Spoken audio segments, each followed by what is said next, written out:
எல்லா சொந்தங்களுக்கும் வணக்கங்க. இன்றைக்கி நம்ம இது பாருங்கள், எங்கள் வீட்டு மாங்காய்.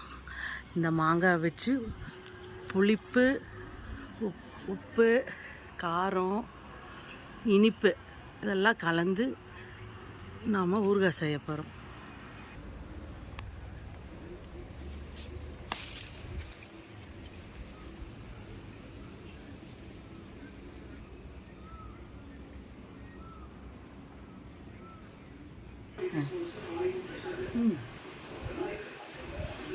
மாங்காயை போட்டாச்சு, கட் பண்ணி போட்டாச்சு. 1 ஸ்பூன் தேங்காய் எண்ணெய், 1 ஸ்பூன் சர்க்கரை, கொஞ்சம் மிளகாத்தூள், கொஞ்சம் உப்பு, இதெல்லாம் போட்டு கலக் கலக் கலக், இப்படி ஒரு கலக், இப்படி ஒரு கலக், இப்படி ஒரு கலக். சுவையான மாங்காய் இனிப்பு புளிப்பு மாங்காய் ஊறுகாய் ரெடி. எல்லோரும் நல்லா சாப்பிடுங்க. வாழ்க வையகம், வாழ்க வளமுடன்.